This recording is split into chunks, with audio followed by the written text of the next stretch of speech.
Mari kita melihat di dalam kitab Ulangan, ini pertama kali muncul tema Gerisim dikaitkan dengan Ebal. Ulangan pasal yang ke-11, kita akan melihat di ayat yang ke-26, kita akan membaca sampai ayat ke-29. Ulangan pasal 11 ayat 26 sampai ayat yang ke-29. Kita baca sama-sama. Lihatlah, aku memperhadapkan kepadamu pada hari ini berkat dan kutuk. Berkat apabila kamu mendengar perintah Tuhan Allahmu yang kusampaikan kepadamu pada hari ini, dan kutuk jika kamu tidak mendengarkan perintah Tuhan Allahmu dan menyimpang dari jalan yang kuperintahkan kepadamu pada hari ini dengan mengikuti Allah lain yang tidak kamu kenal. Jadi apabila Tuhan Allahmu telah membawa engkau ke negeri yang engkau masuki untuk mendudukinya, maka haruslah engkau mengucapkan berkat di atas gunung Gerisim dan kutuk di atas gunung Ebal. Saudara perhatikan di dalam kitab suci, tema gunung tema yang sangat-sangat penting. Alkitab malah mengatakan Tuhan adalah gunung batuku. Setiap tokoh-tokoh penting di dalam kitab suci seringkali dikaitkan dengan gunung. Cerita tentang peristiwa air bah, bicara tentang Batrah, nanti begitu air mulai surut, kita melihat titik di mana Batrah itu berhenti ada di pegunungan Ararat. Nah, setiap kali kita membaca tema tentang gunung, nanti pasti ada kaitan dengan mezbah dan korban persembahan. Nuh waktu kapalnya itu tersangkut di pegunungan Ararat, menunggu sampai nanti dia ngecek dengan kirim burung dan seterusnya, dan akhirnya dia menemukan dan pasti sudah kering, maka begitu dia keluar dari Batrah, dia mendirikan mezbah dan memberikan korban persembahan untuk Tuhan. Jadi cerita Nabi Nuh ada kaitan dengan gunung. Lalu kalau kita lanjut lagi sampai kepada zaman Abraham, ini tokoh yang sangat penting. Setiap tokoh dalam kitab suci berhubungan dengan gunung yang sangat penting. Di dalam cerita tentang Abraham, ada gunung yang sangat penting, itulah Gunung Moria. Persembahkan anakmu di salah satu gunung yang nanti akan aku tunjukkan kepadamu di tanah Moria. Maka gunung yang nanti Abraham membawa anaknya ke atas, itu disebut Gunung Moria. Nah, Gunung Moria akan menjadi satu pegunungan yang sangat kunci sampai kepada zaman Daud, sampai kepada zamannya Salomo. Zaman Daud, ini ada tema Gunung Moria juga. Sampai kepada zaman Salomo, ada tema Gunung Moria juga. Dan waktu Salomo mendirikan bait suci, Tuhan tetapkan Yerusalem, yaitu yang ada di atas Gunung Moria. Jadi apa yang terjadi di Abraham mempersembahkan baik korban yang dia sudah siapkan, yaitu si Ishak, ternyata diganti dengan binatang, itu ada di gunung. Nanti di puncaknya, di zaman Salomo, di Gunung Moria itulah, disitulah mezbah yang sejati, korban-korban seluruh orang Yahudi akan dipersembahkan di situ. Nah, sebelum zamannya Salomo, maka gunung ini menjadi tema yang sangat penting, nanti berhubungan dengan mezbah. Setelah Bukit Sion atau Gunung Sion ada bait suci, maka semua penyembahan akan berpusat ke sana. Tadi saya katakan di zaman Nuh berhubungan dengan pegunungan, yaitu pegunungan Ararat. Di zaman Abraham, Gunung Moria. Di dalam zamannya Musa kita menemukan ada Gunung Horeb, Gunung Tuhan, atau Gunung Sinai. Nah, di Gunung Sinai itulah Musa bertemu dengan Tuhan, dan disitulah Tuhan memberikan 10 hukum, dan disitulah Tuhan memberikan aturan tentang ibadah, yaitu tentang kemah suci, tentang mezbah altar yang sejati, Dan disitulah diturunkan semua aturan main tentang cara-cara ibadah. Nah, kita melihat di dalam zaman si Musa ada gunung yang sangat signifikan. Sampai kepada zamannya Yosua ada dua gunung yang sangat penting, yaitu Gunung Gerizim dan Gunung Ebal. Nah, zamannya Musa membawa bangsa Israel keluar dari Mesir. Tuhan berkata, mereka kubawa berputar ke padang gurun. Jadi dari Mesir menuju ke padang gurun, lalu akan menuju ke Laut Tebrau. Setelah seberang Laut Tebrau, mereka akan menuju ke padang gurun. Disitulah Tuhan mengarahkan langkah mereka. Setelah keluar 3 bulan, mereka akan menuju ke Gunung Sinai. Di Gunung Sinai itulah Tuhan mengikat perjanjian. Ikatan perjanjian di Gunung Sinai, maka Tuhan turunkan Taurat. Semua tema ikatan perjanjian selalu bicara kalau taat, maka kau hidup. Jika kau tidak taat, maka kau mati. Di dalam tema perjanjian di Adam yang dicatat di dalam kitab Hosea, ada pohon pengetahuan yang baik dan jahat, ada pohon kehidupan. Kenapa harus ada pohon itu? Karena ini bicara ikatan perjanjian. Kalau engkau langgar, kau mati. Kalau kau tidak langgar, kau hidup. Maka pohon yang Tuhan taruh di tengah-tengah itu, pohon kehidupan dan pohon pengetahuan yang baik dan jahat. Kalau kau langgar, kau makan yang terlarang, kau mati. Kalau kau taat, kau hidup. Ini semua tema ikatan perjanjian. Tuhan mengikat perjanjian dengan Nuh. Maka ada tema Batra. Kau taat, kau masuk Batra, kau hidup. Kau tidak taat, tidak mau dengar berita firman, kau pasti mati. Maka ikatan perjanjian formulanya adalah taat diberkati, tidak taat akan dihukum. Sampai kepada zaman Abraham, ikatan perjanjian adalah sunat. Yang sunat hidup, yang tidak disunat mati. Ini temanya. Sampai kepada zaman Musa, hukum Taurat. Yang taat jalankan hidup, yang tidak taat kau akan mati. Nah, perhatikan sampai kepada zaman Yosua tersembunyi pengulangan tentang ikatan perjanjian yang Tuhan sudah beritahu kepada zaman Musa itu, yaitu nanti apabila engkau masuk ke tanah perjanjian, kau harus lakukan apa? Maka tema kitab Ulangan selalu dimulai dengan kata yang repetisi, yaitu apabila, apabila, apabila, apabila. Apabila nanti kau masuk, apabila nanti kau masuk. Jadi pesan penting kepada seluruh orang Israel, kalau nanti kau masuk. Kenapa perlu didetailkan seperti itu? Supaya nanti mereka cerna baik-baik, mereka hafal dengan baik-baik, dan mereka yakini, dan mereka turunkan kepada anak-anak mereka. Tapi nyatanya mereka tidak peduli tema akan masuk, yang mereka peduli adalah kami mau pulang ke Mesir. Karena di Mesir lebih enak, padang gurun tidak enak.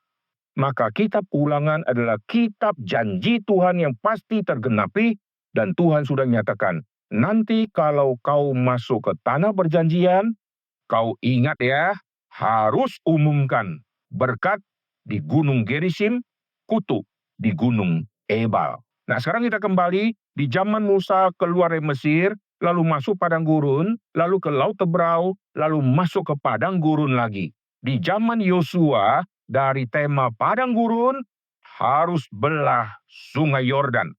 Zaman Musa belah Laut Tebrau, nanti baru akan menuju ke gunung. Zaman Yosua belah Sungai Yordan, baru akan ketemu Gunung Gerizim dan Gunung Ebal. Nah, dua pemimpin ini Tuhan uji dengan cara yang mirip tapi dengan variasi yang berbeda. Musa alami padang gurun, Yosua alami padang gurun. Musa memimpin generasinya menyeberang Laut Tebrau, Yosua memimpin generasinya menyeberang Sungai Yordan dengan cara belah. Musa akhir hidupnya dikaitkan dengan gunung, yaitu Gunung Nebo. Elia dikaitkan dengan Gunung Karmel. Di situ ada mezbah, di situ ada korban, di situ ada pembuktian mana Allah sejati dan mana Allah yang palsu. Sampai kepada zaman Tuhan Yesus kita melihat ada Bukit Zaitun, ada Bukit Golgota. Zaman Tuhan Yesus, Yesus dibawa ke padang gurun. Untuk apa? Untuk dicobai. Di padang gurun tadi, di zaman Musa, naik Gunung Sinai, ada firman. Lalu di zaman Tuhan Yesus, di padang gurun, Yesus berkata, manusia hidup bukan dari roti saja, tapi dari setiap firman. Bangsa Israel tidak mengunyah firman di padang gurun, mereka ditumpas mati oleh Tuhan karena mereka berontak kepada Tuhan. Yesus mewakili seluruh Israel yang berkata, manusia hidup bukan dari roti saja, karena orang Israel menuntutnya roti, menuntutnya makan, menuntutnya perut kenyang. Yesus berkata, bukan dari roti, tapi dari firman yang keluar dari mulut Tuhan Allah. Ini mengingatkan peristiwa di padang gurun. Lalu dari padang gurun naik ke gunung. Yesus dari padang gurun sudah dicobai tentang makanan, dibawa oleh setan ke gunung yang tinggi. Tema gunung bicara mezbah, tema gunung bicara penyembahan atau persembahan di situ, ada korban yang akan dikorbankan. Yesus dibawa ke gunung, di situ tema tanda petik mezbah, tema tanda petik penyembahan. Kau lihat semua ini kuberikan kepadamu. Ini tema, kau taat, kau akan hidup. Kau taat, kau akan diberkati. Syaratnya, kau harus tunduk kepada setan, yaitu hormat dan sembah kepada setan. Maka kita lihat paralel gunung ini sangat penting. Nah, sekarang kita kembali ke dalam zamannya Yosua. Tuhan sudah mengingatkan di dalam zamannya Musa bahwa dua gunung ini sangat penting yang akan menjadi simbol yang sangat penting. Di Taman Eden Tuhan taruh dua pohon di tengah-tengah, artinya menjadi pusat. Kau pergi kemana saja, kau pasti akan lihat yang di tengah. Ada pohon kehidupan, ada pohon pengetahuan yang baik dan yang jahat. Dua gunung ini Tuhan cipta ada di lokasi yang sangat strategis. Barang siapa masuk ke tanah Kanaan, dia akan melewati dua gunung ini untuk nanti menuju ke utara. Dan dua gunung ini ada membentuk satu lembah di bawahnya, dan lembah di bawahnya ada satu kota yang sangat terkenal, itulah Sikhem. Nah, karena di Israel atau di tanah perjanjian, kontur tanahnya bergunung-gunung, maka itu yang membuat subur luar biasa, karena dengan bergunung, maka banyak lembah.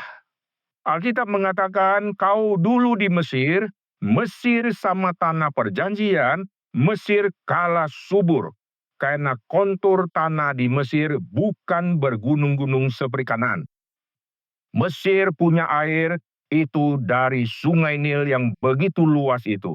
Tapi di Israel, gunung-gunung yang begitu banyak, setiap gunung membentuk ada lembah-lembah, dan semua curah air dari hujan ngumpulnya semua di lembah, maka di bawah itu semua ditanam tanaman yang sangat-sangat subur, ada zaitun, ada macam-macam, semua ada di situ.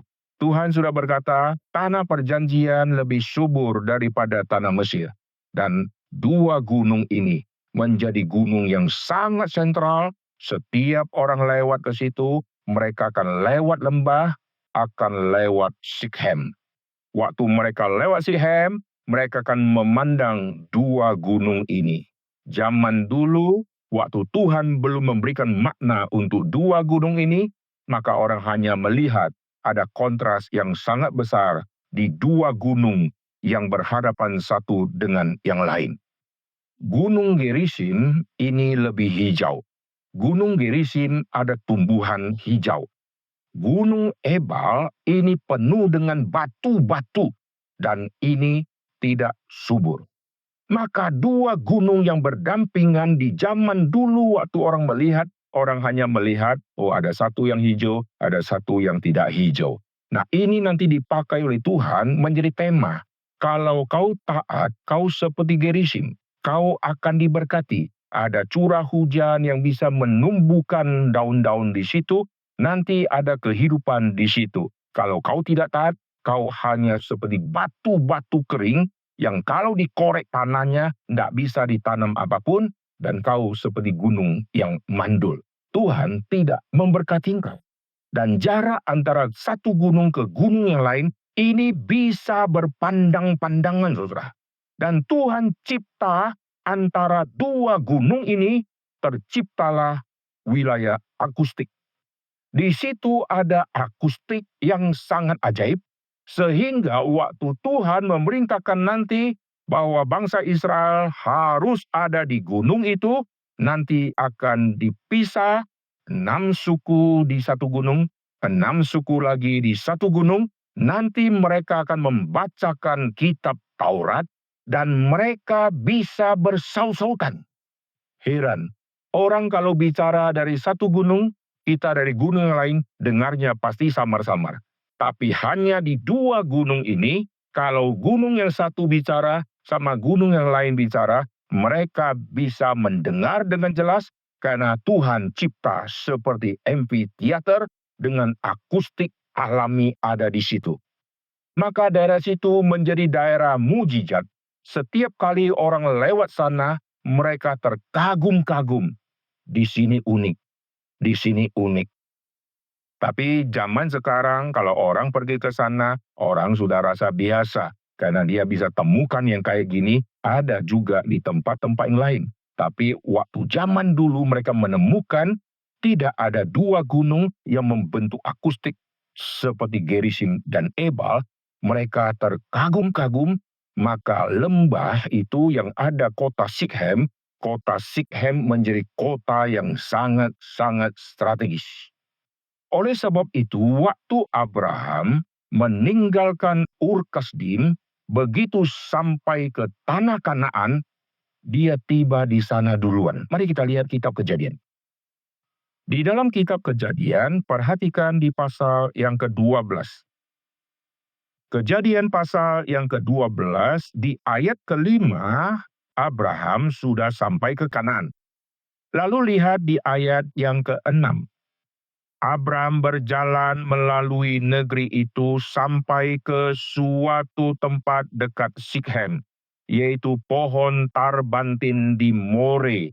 Waktu itu orang Kanaan diam di negeri itu ketika Tuhan menampakkan diri kepada Abraham. Lalu Abraham mendapatkan berita dari Tuhan, Tuhan kasih negeri ini. Lalu Abraham dirikan mezbah bagi Tuhan yang menampakkan diri kepadanya. Sikhem menjadi titik pertama atau kota pertama Abraham dirikan mezbah untuk Tuhan. Yusuf punya tulang belulang setelah dibawa dari Mesir akan kuburkan di Sikhem. Ada apa dengan Sikhem ini? Saudara bayangkan kalau kita ada di kota Sikhem, kita memandang ke satu sisi, ke kanan, ketemu satu gunung. Kita memandang ke kiri, ketemu satu gunung. Berarti kita tidak ada alasan melupakan ikatan perjanjian Tuhan. Amin. Setiap kali lihat hijau, artinya kau taat, kau seperti itu. Lihat yang gersang, lihat yang tidak tumbuhan, kau tidak taat, kau akan seperti itu. Tapi heran ya, simbol yang Tuhan tetapkan itu begitu besar, tidak mungkin kita bisa tutup, tetap orang Israel tidak setia kepada ikatan perjanjian. Maka Tuhan memakai Yosua untuk mengingatkan kembali. Nanti perhatikan penggempuran tanah perjanjian, rute dari Yosua, dia akan menuju ke titik yang ada gunung ini. Mari kita lihat Yosua pasal yang ke-8. Perhatikan di dalam Yosua pasal yang ke-8. Kalau kita mundur, lihat ini penggempuran. Di pasal ke-8 di ayat 1 disebut Ai, kota Ai dibinasakan. Lalu lihat nanti jatuhnya Yeriko di pasal yang ke-6. Jadi penggempuran yang dipimpin oleh Yosua menggempur Yeriko, lalu menggempur kota Ai, lalu rute berikutnya akan menuju ke gunung ini. Artinya apa? Artinya Tuhan mau nyatakan kepada mereka, lihat, ini baru tahap awal, pertempuran sudah terjadi dan menang. Waktu engkau tidak mengandalkan Tuhan, meskipun musuh yang kau lihat kecil, kau akan kalah. Kau taat, kau tanya petunjuk Tuhan, Tuhan berkati. Kau tidak lagi tanya kepada Tuhan dan mengandalkan diri, kau akan kalah. Mereka alami peperangan waktu gempur Yeriko, menang. Mereka alami kekalahan waktu gempur Ai, dia kalah. Setelah itu, begitu ketemu Ebal sama Gerisim, akan membekas di dalam pikiran mereka apa yang kami alami barusan. Ini mirip seperti yang Tuhan mau nyatakan, kalau kau taat kepada petunjuk Tuhan, Tuhan kasih kamu kehidupan. Kalau kau tidak taat, kau akan mati. Maka dua gunung ini tidak ada lagi alasan, oh saya lupa. Kau lupa, oke, karena Tuhan ingatkan di zaman Musa itu sangat lama, oke, kau lupa ya. Tapi sekarang Tuhan ingatkan di dalam zaman Yosua. Generasi pertama sudah mati, tapi berita ini disampaikan pasti turun-temurun kepada anak di generasi kedua. Waktu anak di generasi kedua mungkin dengar hanya samar-samar. Di zaman Yosua langsung diarahkan kepada wujud bendanya, yaitu gunung di hadapan mata mereka.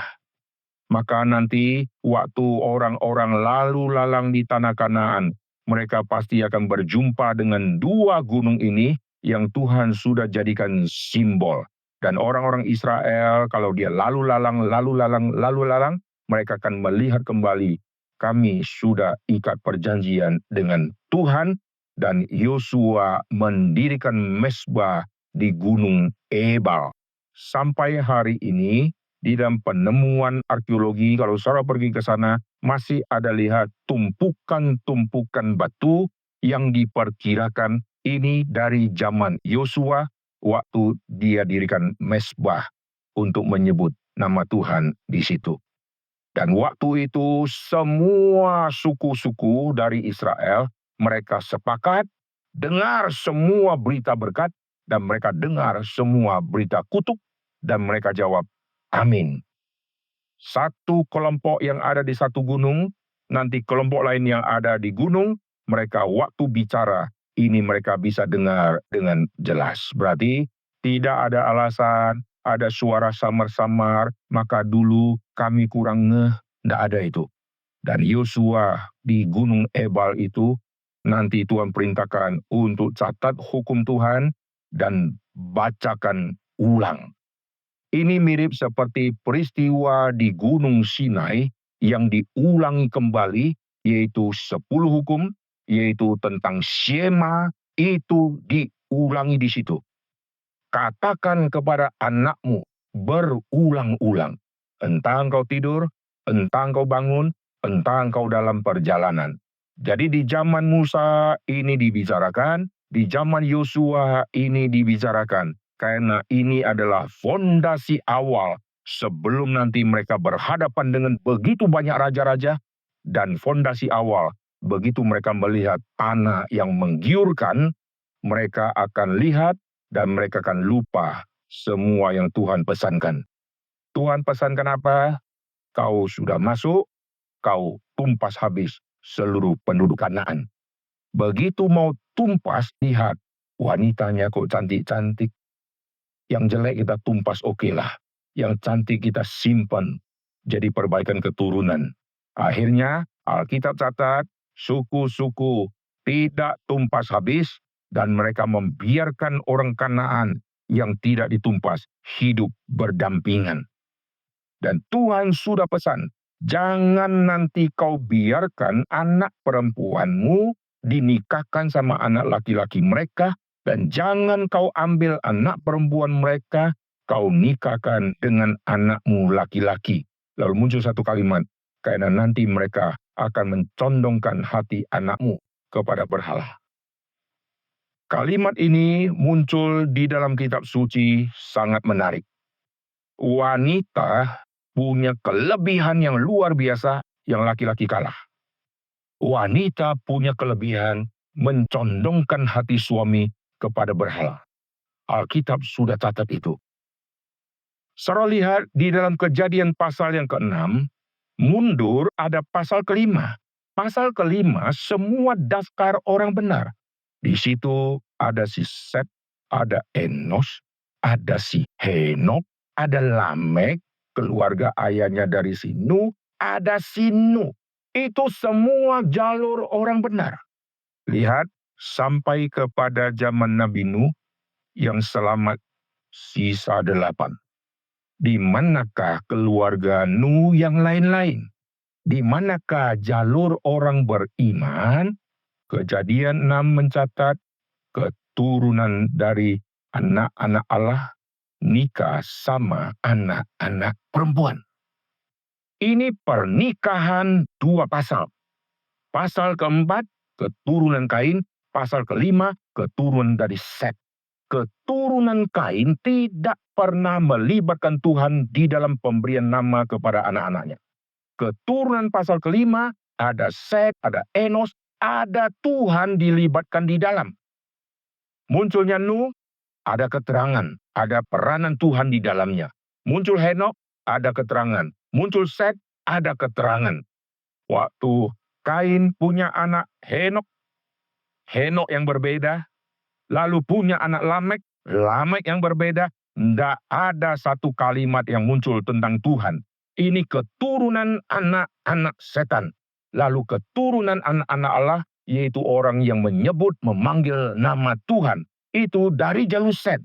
Maka pernikahan 2 pasal ini, pasal 4 dan pasal ke-5, anak-anak Allah mengambil anak perempuan, mengambil keturunan Kain, akhirnya anak-anak perempuan ini mencondongkan hati dari anak-anak laki-laki dari jalur orang percaya menjadi kolaps. Salomo bijaksana luar biasa, dikeroyok oleh semua istrinya, akhirnya menyembah berhala.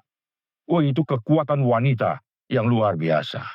Dan Tuhan sudah berikan semacam warning, jangan kau biarkan anak laki-lakimu menikahi perempuan yang ada di Kanaan. Nanti dia akan mencondongkan hati dari anakmu laki-laki kepada berhalanya. Saya tidak bisa habis pikir gimana cara wanita bisa mencondongkan hati si suami lalu menyembah kepada berhala. Fakta yang ada sering kita lihat, wanita agamanya ikut laki-laki. Kalau laki-laki tidak mau ke gereja, si istri tidak bisa buat apa-apa. Tapi fakta secara keseluruhan Alkitab bocorkan kekuatan dari wanita yang sangat-sangat penting. Oleh sebab itu di dalam kitab suci kita melihat orang-orang jahat kadang-kadang menggunakan wanita. Simpson, di balik itu ada wanita yang digunakan untuk menjatuhkan dia. Maka wanita bisa berkat, bisa juga ebal, saudara ya. Bisa juga kutuk gitu ya. Jikalau wanita tidak di dalam Tuhan, maka bisa dipakai setan. Jikalau laki-laki tidak di dalam Tuhan, juga bisa dipakai oleh setan. Jadi Tuhan kembali berpesan bahwa kamu nanti sudah tiba begini-begini. Di zaman Yosua Tuhan ingatkan lagi, kau tidak boleh tertarik sama semuanya. Waktu mereka melihat kekayaan alam, akhirnya mereka tidak lagi bersandar kepada Tuhan, karena negeri ini tidak ditanam, buah sudah keluar. Tidak usah mikir air berlimpah di situ, buah berlimpah, susu berlimpah. Kalau susu berlimpah, berarti ternaknya banyak. Kalau ternaknya banyak, berarti rumputnya banyak. Kalau ternaknya banyak, pasti gembalanya banyak. Pekerja-pekerja sangat banyak di situ. Lalu berlimpah susu dan madu. Kalau ada madu, pasti ada lebah. Kalau ada lebah, pasti ada tumbuhan. Ada tumbuhan, ada bunga. Ada bunga perlu penyerbukan. Maka lebah-lebah banyak luar biasa. Itu identik tanah yang sangat-sangat subur. Waktu engkau sudah masuk ke tanah ini, jangan kau lupa kepada Tuhan yang memberikan itu kepadamu. Dan waktu kau melihat penduduk-penduduk di sini, kau tidak tumpas mereka, nanti mereka akan condongkan hatimu kepada ilah. Dan akhirnya terjadi, penduduk tidak ditaklukkan, nanti mencondongkan hati kepada ilah. Lalu waktu mereka menghancurkan kuil-kuil, mereka melihat. Waktu melihat, wah benda ini sayang ya kalau saya hancurkan. Padahal ada benda-benda yang harus dikhususkan untuk Tuhan, itu kau tidak boleh ambil, sisanya kau harus hancurkan. Mereka simpan dan tidak hancurkan. Itulah yang terjadi dalam kasusnya si Akan. Mereka melanggar ketetapan Tuhan, tetapi untuk ke gunung, ini mereka amin, amin. Kalau kami taat, amin. Kalau tidak taat, dikutuk. Amin, amin. Itu semua basa-basi dari murid mereka. Begitu mereka nanti masuk, mereka melihat semua. Langsung lupa masa lalu. Berapa hebatnya tangan Tuhan membebaskan bangsa Israel. Mereka lihat ilah, mereka tertarik sama ilah. Mereka adopsi semua ilah-ilah dari penduduk Kanaan. Dan itu mereka hidupkan kembali, saudara. Nah, satu sisi mereka mengambil yang baru. Mereka adopsi semua ilah-ilah Kanaan yang baru. Ada ilah yang mereka simpan sejak dari padang gurun. Itulah Nehustan. Waktu Musa meninggikan ular di padang gurun, barang siapa yang sudah dipatuk ular, melihat ular yang ditinggikan, maka dia akan hidup. Akhirnya yang sudah kena patok, yang racun sudah menjalar, yang mati sudah mati, yang sekarat melihat langsung hidup. Setelah itu, cerita Alkitab tidak pernah singgung lagi di manakah tiang itu. Maka kita lihat misteri terjadi. Setelah di padang gurun, tiang itu di mana itu? Zaman Musa akan lewat. Ganti zaman Yosua. Lihat ya, perubahan zaman ini sangat panjang. Setelah zaman Yosua, masuk zaman hakim-hakim. Hakim yang pertama, kedua, ketiga, sampai Samuel. Lewat sudah. Sekarang zaman raja, masuk Saul. Zaman raja Saul selesai, masuk Daud. Daud selesai, masuk Salomo. Salomo selesai, masuk Rehabeam. Rehabeam selesai, masuk pengganti, sampai nanti di raja tertentu, muncul berhala ini. Ternyata dijadikan berhala oleh orang Israel, berarti mereka simpan diam-diam di padang gurun, lalu mereka bawa, mereka jadikan ilah. Dan akhirnya tiang ini dengan ular yang ditinggikan, dihancurkan. Inilah yang disebut Nehustan. Ini satu kali muncul yang kitab Raja-Raja. Nehustan ini dihancurkan. Dan di dalam pengakuan daripada Stefanus, pembelaan dari Stefanus, itu muncul semua kalimat-kalimat penting yang mengkristalisasi semua tema PL, muncul kalimat, adakah selama 40 tahun bangsa Israel beribadah kepadaku? Dia mengutip cerita di dalam kitab Amos, Tuhan konfirmasi, tidak pernah. Malah mereka membuat dewa-dewa, dewa Molok diciptakan selama di padang gurun. Jadi orang Israel sudah ada di Mesir, mereka mengadopsi semua ilah-ilah dan mereka melihat cara pembuatan ilah dan mereka rekam di otak mereka sampai di padang gurun. Ternyata mereka memproduksi ilah. Produksi ilah sampai ikut Tuhan. Sampai produksi sampai ikut Tuhan. Kok tidak ada suku-suku lain yang komplain, berarti mereka semua kong kali kong. Mereka semua sepakat melawan Tuhan. Dan Tuhan diam. Bukti apa? Mereka ahli buat patung. Pada saat Musa tidak turun dari gunung, yang ada apa? Langsung dirikan lembu emas. Sekarang, coba ya, kita di sini tidak pernah dirikan lembu emas. Lalu kita akan dirikan lembu emas. Untuk 2 juta orang bisa lihat, lembu ini harus besar, betul nggak? Kalau lembunya sebesar tikus, siapa yang lihat keagungannya? Mana, ketutup. Orang ke-20 sudah susah lihat. Berarti harus bentuk lembu ini sangat besar, betul? Kalau bentuk sangat besar, harus pakai emas batangan. Tapi mereka kumpulkan apa? Anting-anting. Coba ya, kita kumpul anting-anting yuk. Lalu dibakar. Satu anting-anting kalau dibakar, hasilnya setetes. Dari setetes kumpul 2 tetes, 3 tetes, lalu setelah kumpul itu bentuknya kan tidak karu-karuan, betul nggak? Coba, kalau kita tidak pernah membentuk lembu, coba bentuk, nanti jadinya kucing. Heran ya, mereka bentuk langsung jadi. Dipimpin oleh Harun, langsung jadi. Berarti otak mereka, otak yang sudah pengalaman, bukan hanya melihat, mereka sudah pengalaman untuk menciptakan. Maka setelah cipta, tidak ada gagal. Coba kalau saya yang buat.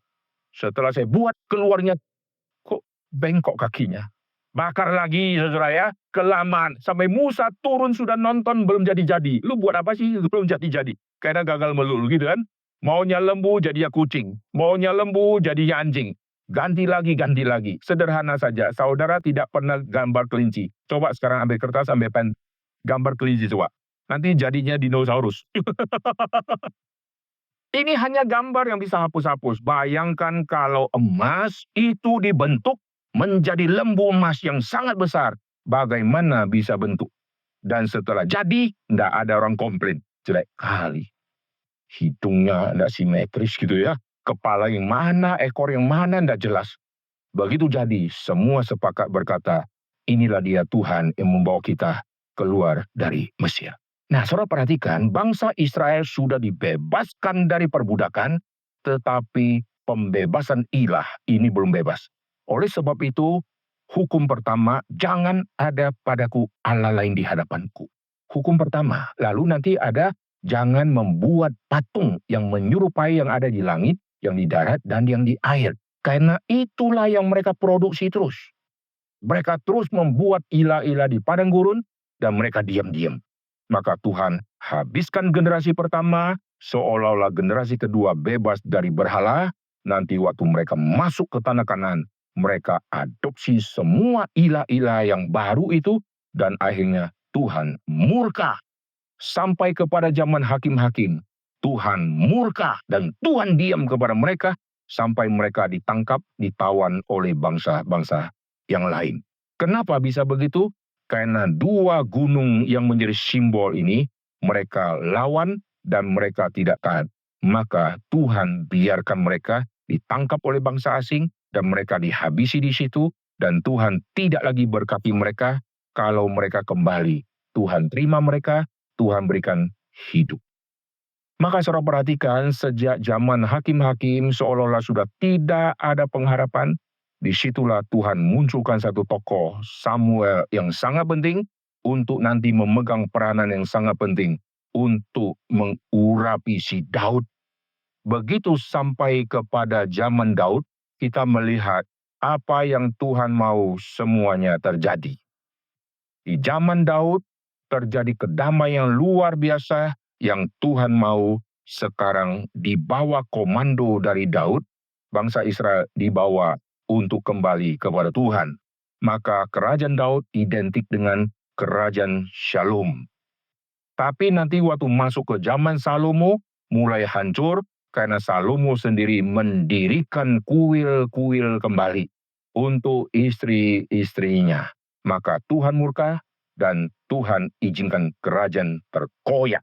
Jadi apa yang Tuhan katakan, kalau kau tidak taat, kau pasti akan dihukum dan kau akan mati. Maka sejak kerajaan terkoyak, kita melihat keturunan daripada Daud melalui Salomo, banyak kematian.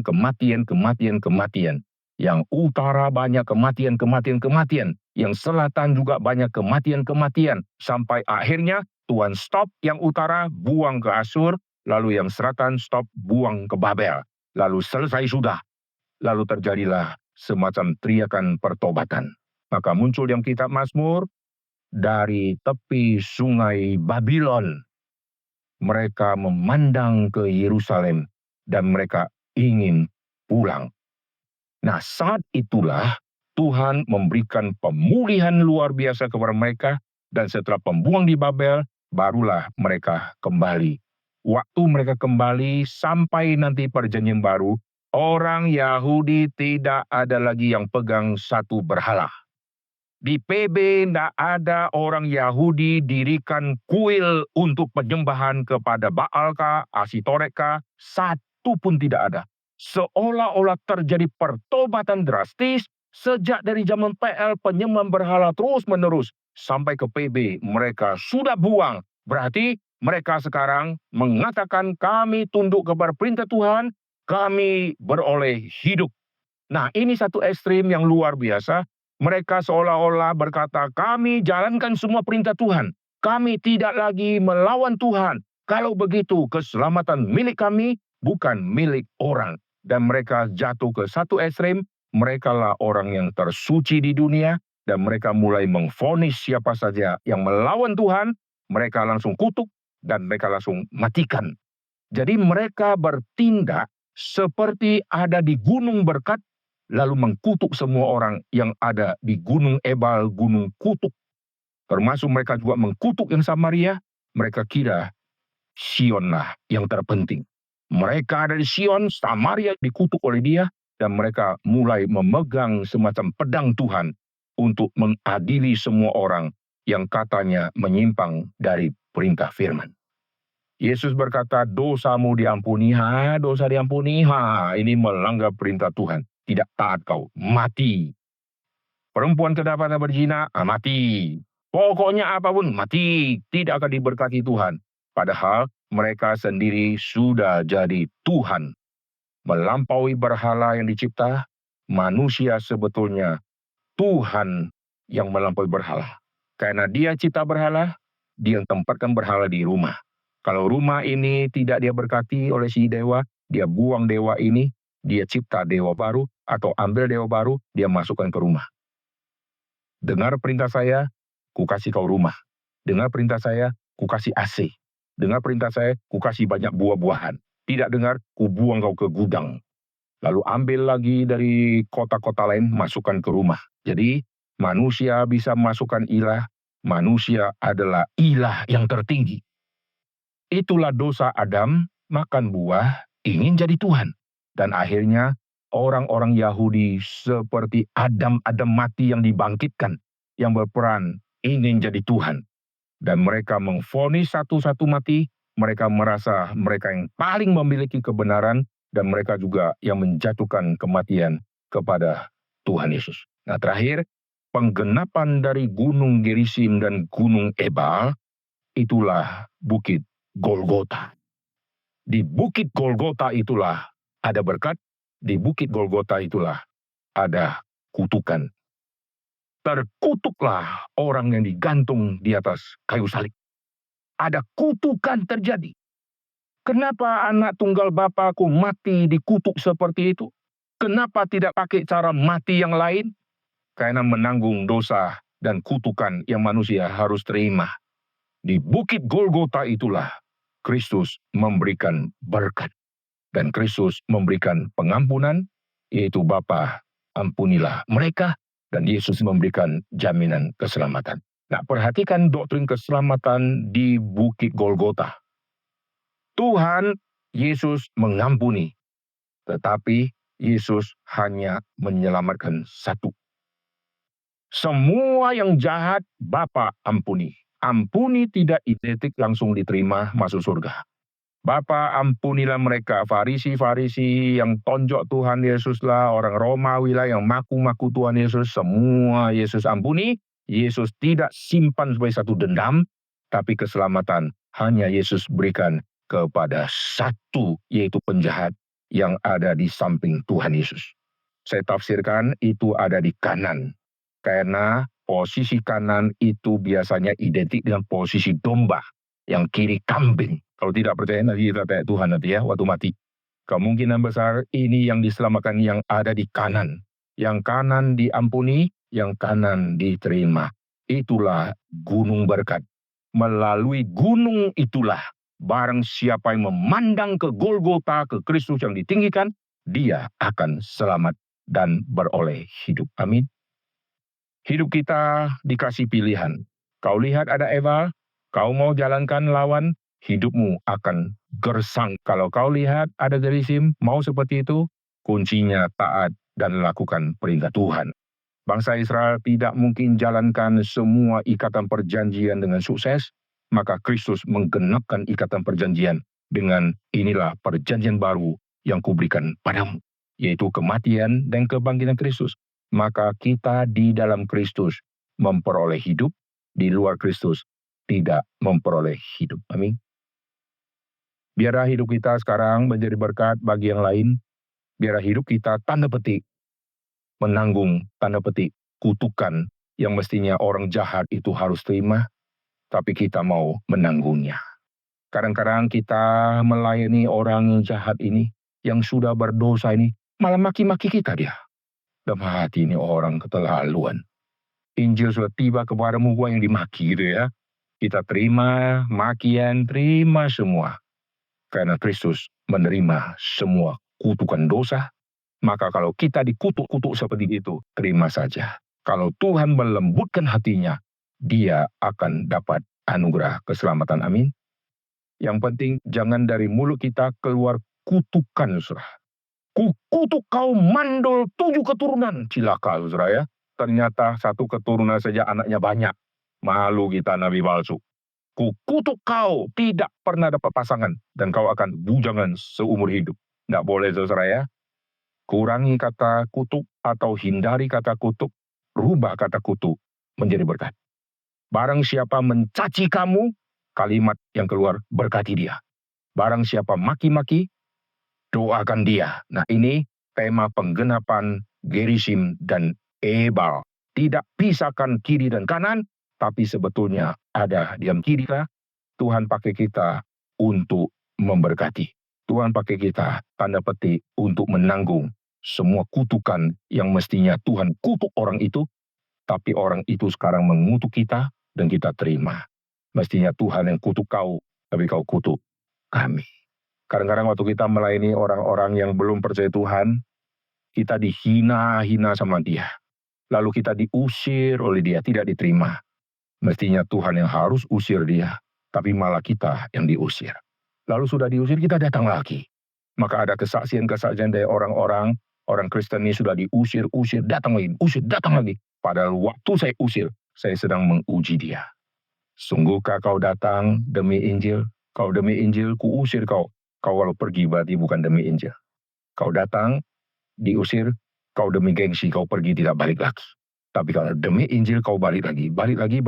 Setelah itu, orang yang non-Kristen sekarang konfirmasi dan dia mengaku, dari dulu sebetulnya saya sudah mau jadi Kristen, cuma saya uji engkau, gua usir engkau.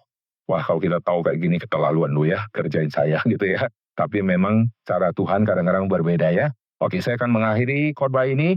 Kita bersyukur melalui 2 gunung ini ingatkan kita, dan 2 gunung ini sampai hari ini masih ada.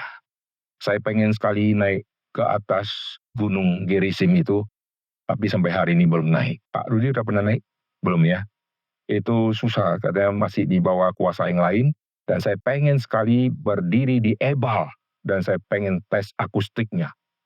Cek, tes gitu ya. Tes, saudara mau lihat ya. Ini benar gak akustik. Tapi di zaman Romawi, mereka banyak ciptakan atau membentuk sesuatu sound system yang bagus, karena mereka tahu di situ, di titik-titik tertentu, ada akustik yang luar biasa. Disitulah mereka dirikan semacam tempat panggung-panggung untuk nanti orang show dan tari-tarian dan nyanyi-nyanyi. Puji Tuhan, ini 2 gunung. Mari kita berdoa. Bapa yang surga, kami berterima kasih untuk apa yang sudah kami dengarkan ini. Kami bersyukur Tuhan menempatkan 2 gunung dari zaman dulu sampai hari ini untuk mengingatkan kepada seluruh dunia.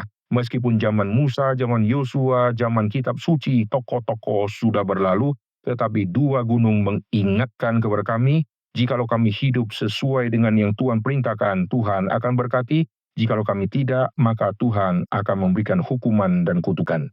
Kami berdoa Tuhan, biar Tuhan memakai kami untuk terus menjadi berkat bagi banyak orang, untuk terus menyuarakan suara Tuhan, dan untuk terus menjadi berkat bagi orang-orang yang membutuhkan. Dengar doa kami, dalam nama Tuhan Yesus kami berdoa. Amin.